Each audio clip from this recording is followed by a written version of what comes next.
You're listening to Together NJ, the podcast that's here to bring some joy into your day. Us resilient New Jersey folks keep finding ways to make things better for friends, neighbors, and even strangers during this time of crisis. NJ.com journalists are here to tell those stories of showing love in big and small ways. Who didn't love to color as a kid?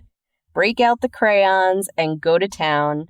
You know, you could color a tree or a beach or make those little M-shaped birds and then brighten someone's day by giving them your masterpiece and saying, here, it's for you. Today's story is about a guy from Morris County who took our collective love for coloring and used it to spread joy. I'm Jessica Remo, a reporter on the features team, and I'm here with news reporter Rob Jennings. Hi, Rob. Hi, Jess. So, Rob, do tell us about Jerry Harris, who is in a coloring league of his own with his nonprofit, Color a Smile. Well, it all started 35 years ago after Harris visited a friend's house, saw some children's drawings on a refrigerator, and realized, hey, if this made me smile, maybe it would do the same for others. I love it. Why not? Spread the love. Exactly. So he founded a nonprofit called Color a Smile that, to date, has mailed out and distributed more than 1 million drawings to seniors, U.S. troops, and anyone in need of a smile, which this year is pretty much all of us. Yeah, exactly. And that's awesome. You know, the only thing better than getting a drawing is getting mail and a drawing.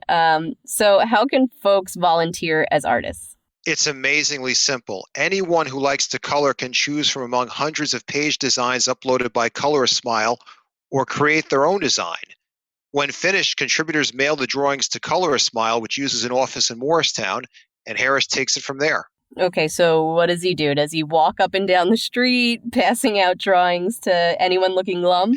Well, not exactly. He collects donations and runs the nonprofit on a shoestring budget of around $3,500 a year. Then he and his wife send the drawings to subscribers along with others. Artists, for example, have been asking in recent months that their drawings go to first responders. And they are also constantly dropping off packets of drawings at nursing homes, the community soup kitchen, and other places. Well, color me impressed. I love this idea. Rob, take it away and tell us more about Jerry. The work that Jerry and Color a Smile have done for the last 35 years is incredible.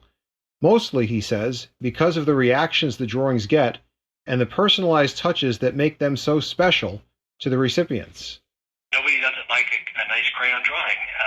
A lot of the thank you letters will say, I was a teacher.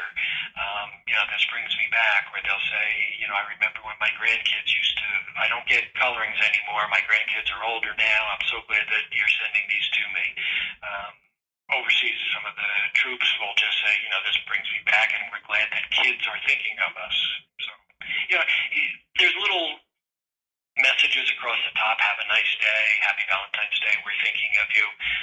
But I truly think that the name being on there, the kid writes their name or the adult, and by having the age, it just lets you connect a little bit and realize that somebody took 15 minutes out of their time to do something for you. Now, it's nice to get a drawing anytime, but over the last 5 months, as we've been dealing with the health concerns, stress, and concern over the ongoing coronavirus pandemic, smiles have been more important than ever. As a result, those doing the drawings have been making some special requests these past 5 months. People have said, could you add a police department or some of our first responders, and that we hadn't had too much of before. So people are just realizing that there's a lot of different people that need smiles. Usually, Jerry gets lots of school groups volunteering to color the drawings. The coronavirus has impacted the way he gets volunteers, too. The envelopes have changed. We don't get as many of the bigger envelopes with 50 or 100 drawings in them from the schools or from the businesses or the scouting groups. Now they're the smaller number 10 envelopes, and they've got 1 or 2 or 5 or 10 drawings in them. So it's working as a project that people can do on their own, and everybody's looking. We're getting a lot more interest from every group. With all that help and our need for a simple, joyful gesture, perhaps greater than ever, Color a Smile seems uniquely suited for cheering us all up.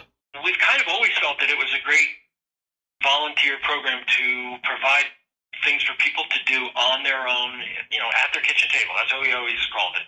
This is something that you can do on your own schedule at your kitchen table. And now, everybody's at their kitchen table doing everything from work to schoolwork to volunteer work. I had the opportunity to speak with Nicholas Kahn, age 11, who was among Color a Smile's recent contributors. His mother said that starting in late March, not long after his class began remote learning, he began coloring 45 page designs. Nicholas's favorite colors? Red and green. If you want in on more good news, you can check out NJ.com/TogetherNJ. And while you're there, please consider supporting our local journalism with a voluntary subscription by heading to NJ.com/supporter to sign up today. I'm Rob Jennings. Thanks for listening.